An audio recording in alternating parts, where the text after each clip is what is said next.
wabarakatuh. Yang terhormat Ibu Kepala Sekolah SD Negeri 1 Muara Beliti, Ibu Eni Sukawati, dan yang saya hormati Bapak Ibu Dewan Guru beserta staf SD Negeri 1 Muara Beliti. Alhamdulillah, puji syukur kepada kehadiran Allah Subhanahu wa Ta'ala yang atas perkataan beliaulah sehingga kita dapat bersama-sama hadir di ruangan ini dalam rangka mengikuti pemaparan saya dalam penyebaran pemahaman dan penerapan pengalaman budaya positif. Salawat dan salam tak lupa selalu kita turunkan kepada Nabi besar kita Nabi Muhammad Sallallahu Alaihi Wasallam yang kita nantikan syafaatnya di alam akhir nanti. Ini mengenai budaya positifnya ya Bapak Ibu. Nah, budaya yang menjadi sebuah kebiasaan yang dilakukan secara rutin dan konsisten itu serta sadar oleh setiap warga sekolah. Perilaku budaya positif ini dapat dimulai dari membuat rancangan keyakinan kelas, disiplin positif, dan penerapan segitiga restitusi.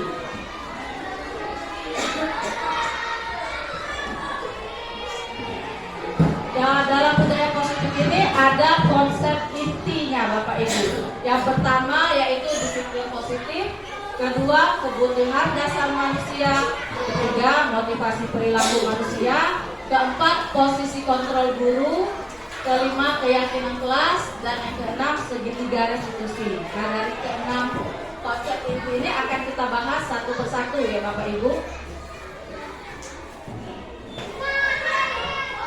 Yang pertama yaitu disiplin positif. Nah, disiplin ini berasal dari kata disiplina yang berarti belajar. Bahwa disiplin ini mengacu pada disiplin diri yang memiliki tanggung jawab berdasarkan apa yang telah dilakukannya, berdasarkan nilai-nilai yang diyakini. Nah, disiplin positif ini merupakan salah satu cara penerapan disiplin yang bertujuan untuk menumbuhkan kesadaran serta memberdayakan murid tanpa imbalan penghargaan. Jadi murid itu berdisiplin positif itu tidak untuk mengharapkan imbalan seperti reward atau takut akan ancaman ataupun hukuman, tapi berasal dari motivasi dalam diri murid-murid tersebut ya. Nah, sebagai pendidik, tujuan kita adalah menciptakan murid yang memiliki disiplin diri sehingga mereka berperilaku mengacu kepada nilai-nilai universal yang memiliki motivasi intrinsik. Seperti kata saya sebelumnya tadi, motivasi intrinsik ini adalah motivasi yang tumbuh dari dalam diri anak tersebut dalam perubahan perilaku ke arah tentunya yang lebih baik ya. Nah, selanjutnya konsep inti yang kedua yaitu kebutuhan dasar manusia. Nah, kita sebagai manusia ini mempunyai kebutuhan dasar. Kebutuhan dasar manusia ini adalah segala sesuatu yang kita lakukan untuk mendapatkan apa yang kita inginkan. Seluruh tindakan yang kita lakukan itu memiliki tujuan tertentu.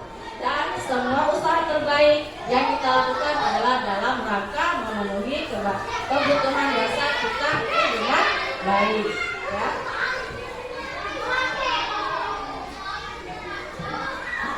Selanjutnya dalam kebutuhan dasar manusia itu ada 5 kebutuhan yang harus dipenuhi. Yang pertama yaitu kebutuhan dasar bertahan hidup. Itu sifatnya fisiologis. Kebutuhannya seperti kebutuhan akan kesehatan, tempat tinggal, makan makanan bergizi maupun olahraga. Itu masuk dalam kebutuhan bertahan hidup. Yang kedua yaitu kebutuhan akan dapat diterima. Itu sifatnya psikologis. Contohnya seperti rasa diterima, terus berbagi, kerjasama, terus menjadi bagian dalam kelompok. Selanjutnya yaitu kebutuhan dasar yang ketiga adalah kebebasan. Sama bersifat psikologis, contohnya itu seperti mandiri, memiliki pilihan. Jadi setiap anak, setiap manusia kita juga itu memiliki pilihan untuk memilih mana yang terbaik untuk kita, mencoba hal baru, mampu mengendalikan arah dirinya, tentunya ke arah yang lebih baik ya. Selanjutnya yang keempat yaitu kesenangan. Kesenangan ini bersifat psikologis seperti tertawa, bermain, humoris, dan antusiasme. Lalu kebutuhan dasar yang kelima adalah penguasaan. Sifatnya sama, bersifat psikologis. Contohnya seperti harga diri, kita harus mempunyai harga diri, terus keinginan untuk dianggap, memimpin, dan berprestasi.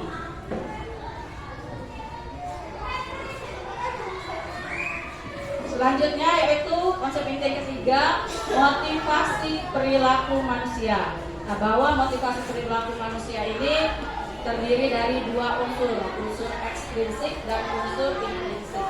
Unsur ekstrinsik ini adalah unsur yang dari luar manusia. Contohnya seperti itu, untuk menghindari ketidaknyamanan atau hukuman. Karena adanya ketidaknyamanan dan hukuman ini, maka kita bermotivasi bahwa kita tidak harus terkena hukuman seperti itu.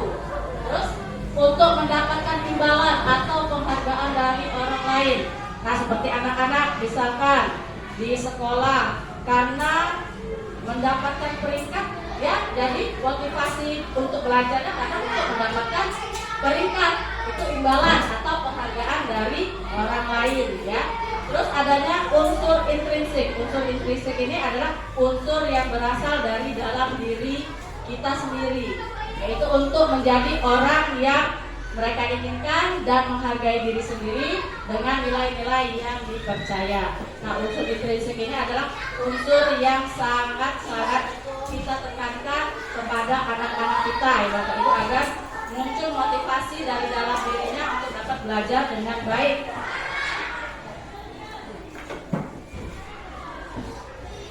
Selanjutnya, motivasi perilaku manusia itu karena adanya hukuman ya. Hukuman ini sifatnya tidak terencana atau tiba-tiba ya.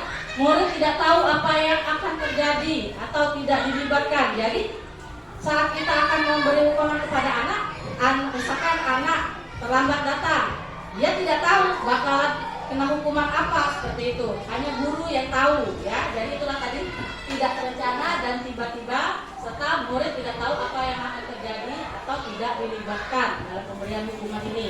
Terus bersifat satu arah, dari guru menghukum murid seperti itu. Terus hukuman ini berupa hukuman fisik ya, bisa saja misalkan berdiri di depan lapangan misalkan, ataupun psikis dari perkataan kita, mungkin perkataan negatif yang dilontarkan kepada anak sehingga mengganggu psikis mereka. Nah, terus adanya konsekuensi. Nah, konsekuensi ini terencana, disepakati sesuai aturan. Itu contohnya seperti peraturan sekolah, seperti janji siswa. Itu adalah konsekuensi. Jika siswa atau ada anak melanggar, maka ada konsekuensinya. Nah, murid itu tetap dibuat tidak nyaman adanya konsekuensi ini. Lalu sifat guru selalu memonitor murid. Contohnya, pada saat upacara ada anak yang tidak memakai atribut lengkap, maka sesuai dengan peraturan sekolah mendapatkan konsekuensi seperti itu. Dan setiap upacara maka guru-guru akan selalu memantau, memonitor siswa lengkap tidak atributnya seperti itu.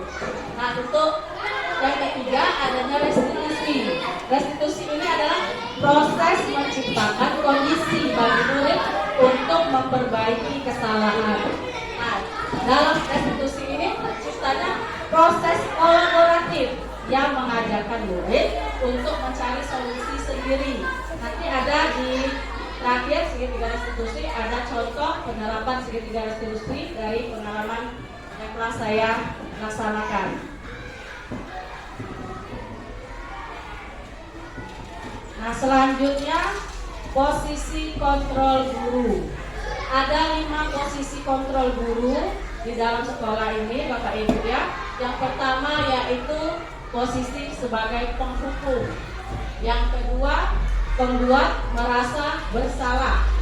Yang ketiga, posisi kita sebagai guru sebagai teman, yang keempat pemantau, dan yang kelima manajer.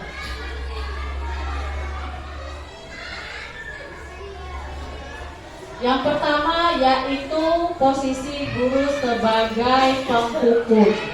Penghukum ini ya kita sebagai guru menghukum secara fisik atau verbal seperti sudah saya jelaskan sebelumnya tadi. Nah, dampak dari posisi kontrol sebagai penghukum ini, murid itu menjadi pendendam, akan mudah marah, ingat akan apa yang telah dilakukan gurunya kepada dia sendiri, seperti itu. Nah, contoh penerapan posisi kontrol guru, misal kasusnya ini siswa tidak mengerjakan tugas PR, ya bisa kata-katanya berdiri di depan kelas, seperti itu. Itu contoh dari posisi kontrol guru sebagai penghukum atau tidak mengerjakan PR. Silakan bersihkan WC, seperti itu ya. Tanpa disadari Bapak Ibu ya, kita ini sudah pernah atau seringkali menerapkan posisi kontrol sebagai penghukum ini ya Bapak Ibu ya. Selanjutnya posisi yang kedua yaitu pembuat merasa bersalah. Nah, kata-kata yang diutarakan pada posisi ini kita nadanya merasa bersalah seperti itu Bapak Ibu. Nah, dampaknya murid itu menjadi merasa bersalah dengan apa yang dia lakukan. Contohnya sama seperti kasus tadi, siswa tidak mengerjakan tugas atau PR. Berapa kali ibu harus memberitahu kamu selalu saja mengecewakan ibu. Itu tadi contoh dari penerapan posisi kontrol sebagai pembuat merasa bersalah. Jadi dari nada yang seperti itu, anak yang mendengarkan itu merasa bersalah ya Bapak Ibu ya. Nah, selanjutnya yang ketiga, posisi kontrol guru sebagai teman. Itu berbicara dengan nada yang ramah, seperti menganggap anak itu sebagai teman, seperti itu ya. Nah, dampaknya murid menjadi ketergantungan kepada satu orang ya. Nah, contohnya sama siswa tidak mengerjakan tugas PR, seperti ini kata-katanya. Ayo dong, ikuti peraturan sekolah kita. Tolong bantu ibu ya. Lain kali jangan sampai berbuat ini lagi ya. Nah, jadi posisi kita memposisikan kita sebagai seperti temannya sendiri, seperti itu ya. Jadi dampaknya ketergantungan, siswa itu akan ketergantungan dengan kita, seperti itu ya. Selanjutnya yang keempat, posisi kontrol guru sebagai pemantau. Nah, pada posisi pemantau ini menggunakan peraturan atau konsekuensi pada murid, seperti contohnya peraturan sekolah ya. Nah, dampaknya murid memahami konsekuensi terhadap peraturan sekolah. Contohnya tetap sama, siswa tidak mengerjakan tugas atau PR. Pada posisi kontrol ini guru berbicara seperti ini, kamu sudah melanggar peraturan kelas kita. Setelah jam pelajaran ini kamu kerjakan tugasmu. Nah, seperti itu.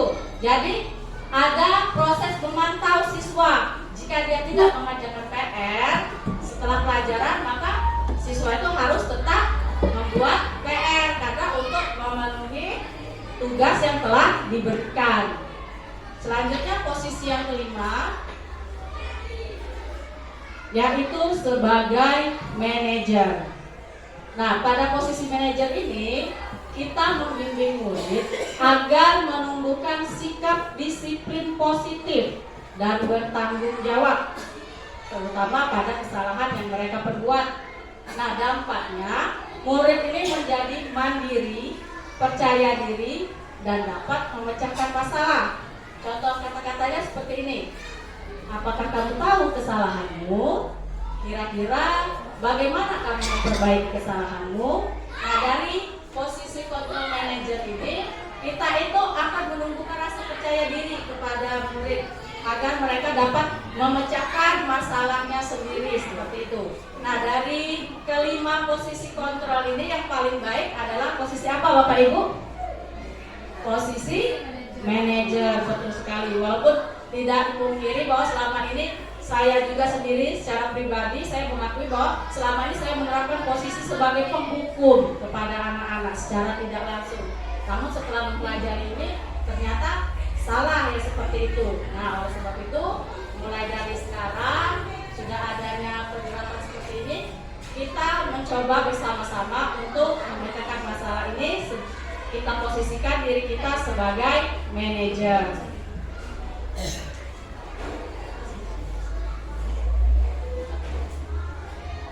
Nah, Bapak Ibu, kita sama-sama membahas perkataan-perkataan yang ada di depan ini, termasuk dalam posisi kontrol apakah penghukum, pembuat rasa bersalah, teman, pemantau, ataupun manajer.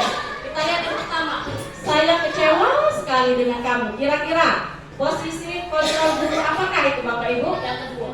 Yang membuat kedua. Ya, betul ya Ibu Erni ya. Pembuat merasa bersalah. Karena kata-kata saya kecewa sekali dengan kamu seperti itu ya. Terus yang kedua, kamu tidak mengerjakan tugas. Bersihkan halaman kelas sekarang. Apa? Penghukum. Ya, betul sekali, posisi sebagai penghukum. Selanjutnya, apa rencanamu untuk menyelesaikan masalah ini? Ya, manajer ya. Alhamdulillah sudah paham.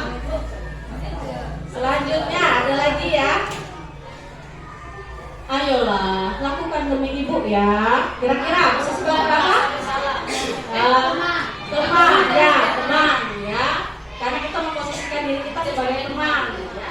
Terus kamu tidak akan pernah mendapatkan nilai jika kamu tidak mengerjakannya. Buat merasa salah. Tidak pernah. Kamu tidak. Posisi yang keempat.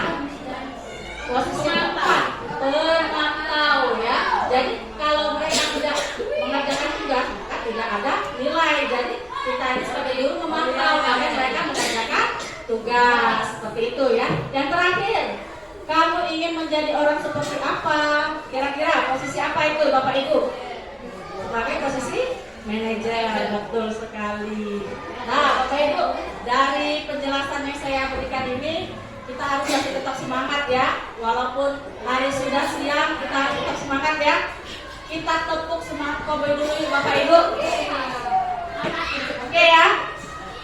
Kita tepuk semangat Kobe dulu ya Bapak Ibu ya. Oke, tepuk semangat Kobe. Semangat. Semangat. Masih lanjut ya Bapak Ibu, ada dua lagi konsep inti dari budaya positif yang akan saya jelaskan. Terima kasih untuk semangatnya. Yang keempat konsep inti dari budaya positif yaitu keyakinan kelas. Kenapa harus keyakinan kelas? Mengapa bukan peraturan kelas? Karena selama ini yang kita buat di kelas itu adalah peraturan kelas, bukan keyakinan kelas. Nah, peraturan kelas ini kan dibuat secara sepihak. Guru yang membuat tanpa adanya kesepakatan dengan murid-murid. Misal, tepat waktu, harus piket, seperti itu. Itu semua guru yang membuat. Tapi murid tidak tahu, tiba-tiba ini peraturan kelas kita, tolong dipatuhi. Nah, sedangkan keyakinan kelas ini adalah pembentukan sebuah keyakinan yang diadakan dengan curang pendapat antara guru dengan siswa. Jadi siswa itu maunya seperti apa di kelas kita, seperti itu. Dari keyakinan kelas yang dibentuk, itulah tadi nanti keyakinan kelas yang akan disepakati bersama. Ada prosedurnya Bapak Ibu dalam pembentukan keyakinan kelas. Yang pertama yaitu mempersilahkan murid untuk curah pendapat tentang peraturan yang perlu disepakati. Lalu kita sebagai guru mencatat semua masukan dari murid di papan kelas, di papan tulis ya. Susun keyakinan kelas sesuai prosedur pembentukan keyakinan kelas. Jadi kalau kita mau kelas kita bersih, berarti anak-anaknya bagaimana, kita tanyakan ke anaknya, kamu mau bagaimana nak jadi di kelas? Bisa nanti ada anak yang berkata, Bu, piketnya harus bersih, seperti itu. Datangnya tepat waktu Bu, kalau yang piket, seperti itu kan kesepakatan dari anak ya. Nah selanjutnya ganti kalimat negatif menjadi kalimat positif. Contoh kalimat negatifnya, jangan berlari-lari di kelas, seperti itu. Kita ubah jadi kalimat positif, berjalanlah di kelas. Ya, misal, jangan mencontek, seperti itu. Itu adalah contoh kalimat negatif. Kita buat dari kalimat positifnya, jujur saat mengerjakan tugas, ya. Dan kalimat-kalimat positif itu bakal akan memunculkan motivasi intrinsik dari anak-anak nanti. Lalu setelah itu kita tinjau kembali daftar surat pendapat yang sudah dicatat. Lalu kita gabungkan, kita bentuk, sudah dibentuk, tinjau ulang lagi keyakinan kelas bersama-sama. Sudah itu meninjau ulang dan menyetujui keyakinan kelas. Nah, keyakinan kelas yang sudah dibuat itu, yang sudah disetujui itu ditempel di kelas dan mudah dapat kita lihat. Selain guru, anak-anak juga dapat melihatnya dengan jelas. Nah, ini contoh keyakinan kelas yang sudah saya buat bersama-sama waktu di kelas 5A kemarin dan sekarang di kelas 4A. Tadi pada poin kelas 5A ini ada 1, 2, 3, 4 poin. Bertanggung jawab, senantiasa menjadi diri terbaik, saling menghormati sesama teman, bersikap baik terhadap orang lain. Nah, bagaimana bertanggung jawab ketika anak tidak membuat PR atau tidak mengerjakan tugas? Berarti keyakinan kelas yang mana yang dilanggar, Bapak Ibu, kira-kira? Iya, bertanggung jawab. Berarti dia tidak bertanggung jawab. Jadi keyakinan kelas ini inti dari peraturan-peraturan digabungkan menjadi satu. Dari bertanggung jawab ini kan macam-macam, Bu, Bapak Ibu, ya. Bisa dari mengerjakan tugas, bisa dari juga hadir tepat waktu, seperti itu kan. Senantiasa menjadi diri terbaik, berarti dia termotivasi untuk menampilkan dirinya di kelas itu yang terbaik. Oh, aku ini adalah murid terbaik di kelas ini, berarti aku harus diam, mendengarkan apa yang guru bicarakan, apa yang ditugaskan aku kerjakan. Maka motivasi intrinsik akan tumbuh berdasarkan keyakinan kelas tersebut. Nah, saling menghormati sesama teman. Contohnya, di kelas kan sering sekali ya Bapak Ibu berbicara, manggil temannya dengan sebutan orang tuanya, nama orang tuanya. Nah, berarti dia tidak mematuhi keyakinan kelas, yaitu saling menghormati sesama teman. Bersikap baik terhadap orang lain, seperti itu juga. Untuk keyakinan kelas 4A, kemarin sudah saya bentuk itu dari surat pendapat anak. Terdapat 3 kesimpulan yang ditarik, yaitu bertanggung jawab, menghargai sesama teman, dan jujur. Nah, untuk pembuatan keyakinan kelas ini ya Bapak Ibu, tidak perlu terlalu banyak. Ya, paling sedikit 3, paling banyak itu 7. Kenapa tidak perlu banyak-banyak? Karena dari keyakinan kelas ini anak-anak itu disuruh mengingat, menghafal apa yang menjadi keyakinan kelas mereka, dan diharapkan dari poin-poin tersebut anak-anak dapat menerapkannya di kelas, seperti itu.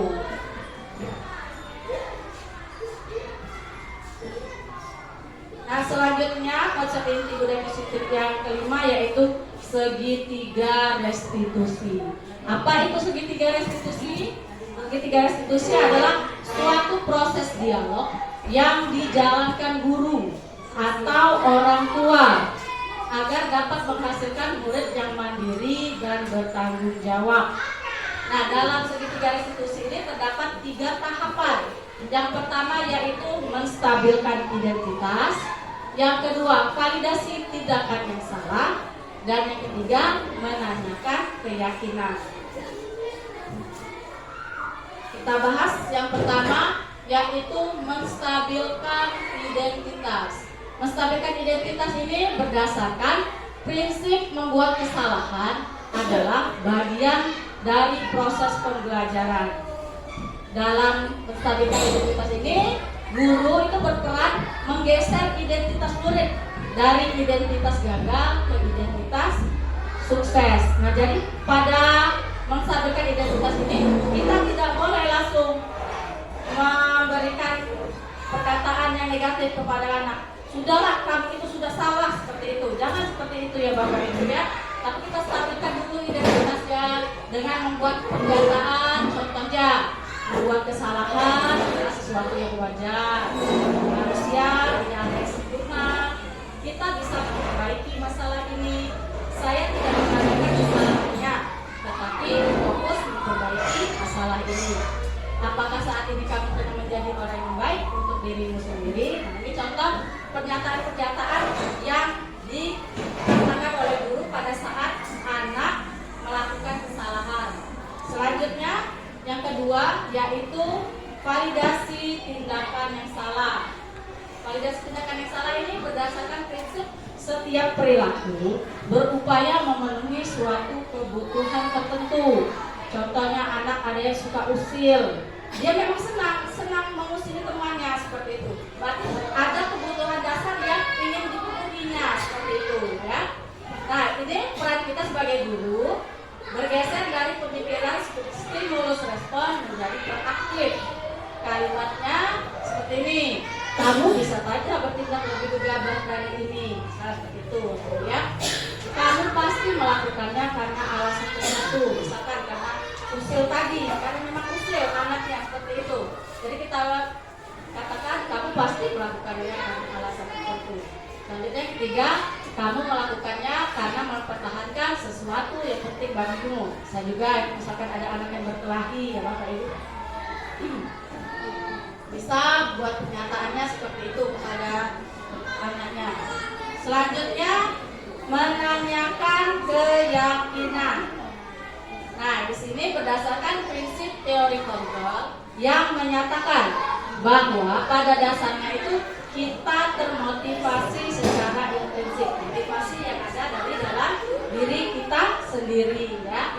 Nah, saat perilaku telah divalidasi dan identitas sukses telah stabil, maka murid telah siap mengaitkan keyakinannya dengan keadaan yang salah. Contohnya seperti ini. Apa keyakinan kelas kita? Nilai-nilai apa yang telah kita sepakati? Seperti apa gambaran sebuah kelas yang ideal bagi kamu? Ataupun bisa juga kamu ingin menjadi orang yang seperti apa? Nah, ini kan kita memposisikan kita sebagai manajer pada saat anak melakukan kesalahan. Nah, di dalam posisi manajer ini kita terapkan segitiga restitusi ya Bapak Ibu, mulai dari menstabilkan identitas, validasi tindakan yang salah, dan menanyakan keyakinan. Nah, di sini ada satu contoh kasus dari kelas saya waktu kelas kemarin. Permasalahan Alvin mengganggu teman yang sedang membuat tugas. Kasusnya seperti ini. Saat jam pelajaran matematika, Bu Ayu memberikan tugas kepada siswa kelas 5A dengan mengerjakan soal berdasarkan materi yang telah dipelajari. Saat sedang mengerjakan tugas, Alvin mengganggu teman sekelasnya Sania sampai Sania menangis. Saat istirahat, Bu Ayu pun memanggil Alvin ke kantor untuk mengklarifikasi perbuatan yang telah dilakukan Alvin. Seperti ini contohnya penerapan segitiga restitusinya Bapak Ibu. Saya membuat tugas Bu. Kenapa melakukan itu? Saya sengaja bukin, bercanda. Apa kamu tahu? Usia terhadap Sania mengasih emosinya sehingga dia marah dan menangis. Dan kamu ada dalam masalah. Iya Bu, tapi bersengaja. Saya hanya ingin bercanda. Di sini ibu bukan untuk mencari siapa yang salah. Ibu di sini mencari penyelesaian bersama-sama, berpikir bersama-sama tentang yang bisa kita lakukan untuk menyelesaikan masalah ini. Kamu melakukannya pasti punya alasan. Pasti bahagia bila teman kamu terkejut, kesal dan marah. Ya begitu? Ya Bu. Ya, ibu lihat kamu merasa senang melakukannya. Tetapi kamu tidak tahu yang kamu lakukan itu menyakiti orang lain, sehingga sekarang kamu dalam masalah. Ya Bu. Sekarang mari kita bicarakan tentang keyakinan kelas dan keyakinan sekolah kita. Apa yang kita percaya, mana yang kamu belum tunjukkan. Bersikap baik sama orang lain, menghargai dan menghormati sama teman Bu. Ya, kamu mengingat dengan baik dan dengan kelas kita. Tapi dengan membagi teman sedang mengerjakan tugas, itu sudah menghargai dan bersikap baik dengan temannya. Tidak, Bu. Kamu ingin menjadi orang seperti apa? Kami ingin menjadi baik dan bisa dapat menghargai teman, Bu. Ya. Sekarang, apa yang bisa kamu lakukan untuk menyelesaikan masalah ini? Saya akan minta maaf kepada sang yang akan berjanji tidak mengulangi lagi, Bu. Bagus, tapi sekiranya masih diulang lagi, bagaimana? Saya bersedia mendapatkan dari Ibu. Baiklah. Nanti di kelas kamu minta maaf ya dengan suaminya. Baik, Bu. Terima kasih. Ya, kamu boleh istirahat lagi ya.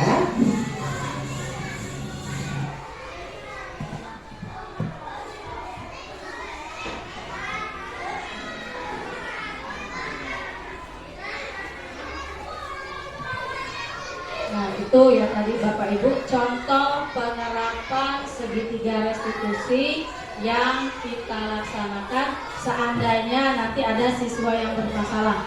Kita posisikan diri kita sebagai manajer.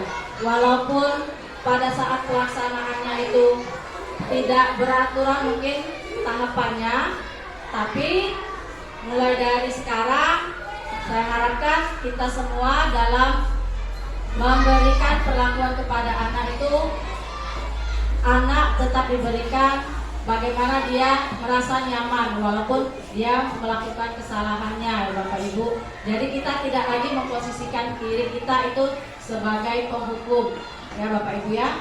Nah, dari kegiatan tadi, dari segitiga restitusi yang telah dilaksanakan tadi, kita itu mengharapkan murid itu menjadi lebih kuat secara pribadi, lalu membuka wawasan murid agar dapat menyelesaikan permasalahannya sendiri.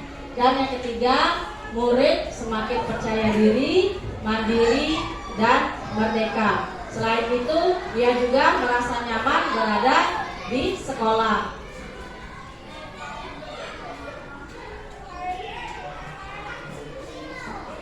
Nah, selanjutnya Bapak Ibu, kesimpulan dari kegiatan kita pada hari ini,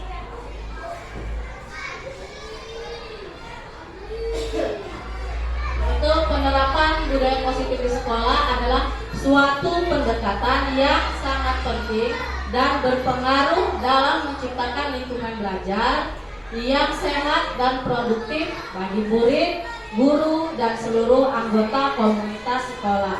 Budaya positif ini mencakup nilai-nilai, norma-norma, dan sikap yang mendorong kerjasama, kepedulian, penghargaan, dan kesuksesan bersama. Melalui penerapan budaya positif, sekolah dapat menciptakan suasana yang aman, inklusif, dan mendukung bagi murid. Hal ini dapat meningkatkan motivasi belajar murid, mengurangi perilaku merugikan seperti perundungan, dan meningkatkan partisipasi dalam kegiatan akademik dan sosial. Guru dan staf sekolah juga dapat merasakan manfaat dari budaya positif karena mereka lebih termotivasi untuk bekerja dengan baik dan merasa dihargai atas upaya mereka. Bapak Ibu, itulah tadi hasil dari pemaparan dan penerapan pengalaman dari budaya positif yang telah saya lakukan. Saya berharap Bapak Ibu semua dapat mengambil pelajaran dari apa yang telah saya paparkan sebelumnya. Dan untuk keyakinan kelas, saya mohon kepada wali-wali kelas untuk membuat keyakinan kelas di kelasnya masing-masing dengan melaksanakan prosedurnya, yaitu mengadakan curah pendapat dengan anak-anak di kelas ibu bapak masing-masing ya. Nah, dari pemaparan yang saya berikan, adakah dari bapak ibu yang ingin ditanyakan?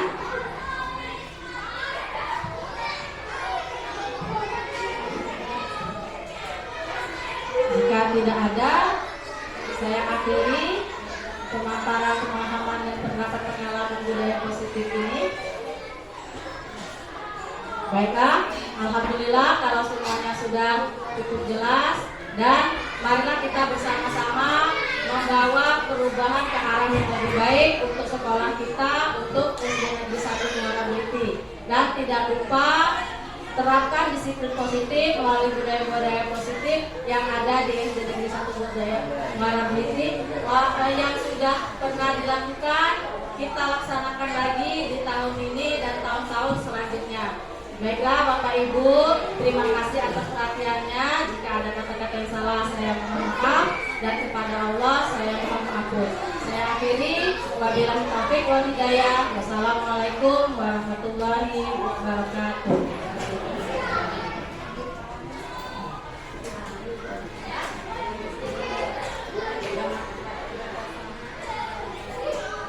Terima kasih Bu Ayu atas paparannya tentang penerapan pengalaman budaya positif dari Bu Sri Wahyuni kepada kita semua. Kami sangat berharap apa-apa yang disampaikan oleh Bu Sri Wahyuni tadi kita belajar berangsur-angsur menerapkannya. Lihat sendiri sekolah kita ini tahu-tahu datang tamu, tahu-tahu ada program ini, tahu-tahu ada program itu. Mari kita bersama-sama berpegangan tangan, bergandengan tangan. Yang tidak bisa belajar dengan yang bisa, yang belum tahu kita saling kerjakan biar sekolah kita maju. Jangan sampai masa bodoh. Selama ini kita tinggalkan, selama ini kita berpikiran seperti itu, masa bodoh. Yuk sekarang kita sama-sama supaya kita bisa maju. Berhubung bertambah hari, bertambah tahun, kegiatan sekolah ini bertambah lama itu tambah ke depan, bukan mundur. Mau tak mau kita ikuti, suka tak suka kita harus sukai seperti itu. Yuk istilah walaupun tidak daftar sebagai guru penggerak, yang paling tidak pengalaman dari guru penggerak kita dapatkan.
keyakinan kelas. Menjaga keindahan kelas. Boleh.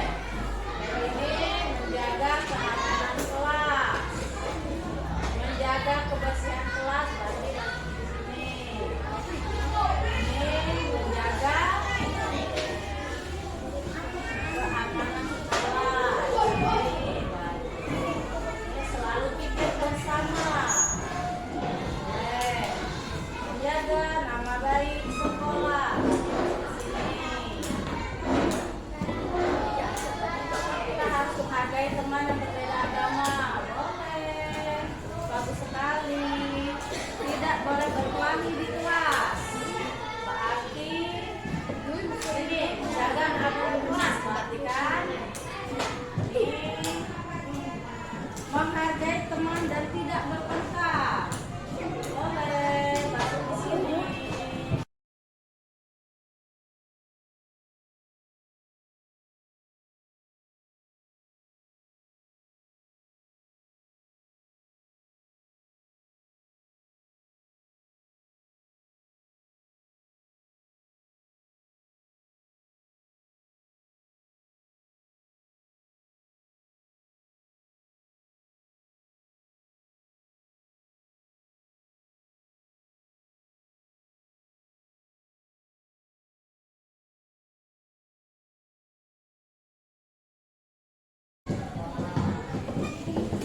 Oke, inilah hasil dari keyakinan kelas kita.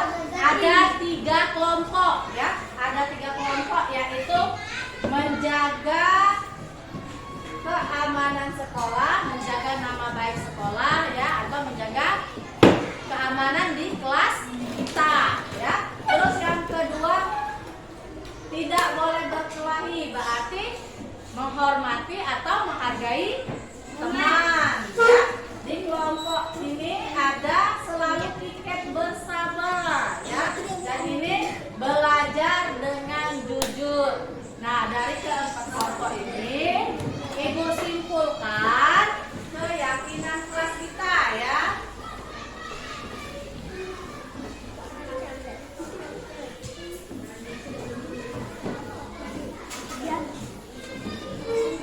Berarti yang pertama, kalau kita menjaga keamanan kelas, menjaga keamanan sekolah, berarti kita harus berapa? Kita harus mempunyai tanggung jawab. Berarti di sini bertanggung jawab. Nanti ya tulisnya ya. Bagaimana cara bertanggung jawab tadi? Menjaga keamanan kelas, menjaga keamanan sekolah, ya. Terus piket, piket seperti ini ya. Piket ini sama seperti bertanggung jawab. Kamu bertanggung jawab atas tugas yang sudah diberikan. Piket hari Senin, berarti piketnya di hari Senin. Teman yang lain boleh membantu ya. Terus yang kedua, tidak boleh berkelahi di kelas. Harus menghargai teman yang berbeda agama. Terus ada juga menghargai dan menghormati teman. Berarti di sini keyakinan kelasnya menghargai sesama teman ya. Menghargai sesama teman berarti kamu nanti di kelas tidak boleh berkelahi ya, tidak boleh saling mengejek ya, tidak boleh saling menyalahkan ya. Terus yang ketiga, jujur. Benar? Berarti di sini jujur. Jujur yang bagaimana? Tidak boleh berkata apa? Tidak boleh berkata bohong. Bohong sama ibu. Bu, udah ngerjain PR bu. Padahal males ngomongnya, ada pekerjaan lain. Tapi kamu tidak saat ulangan, saat mengerjakan ulangan ya, tidak boleh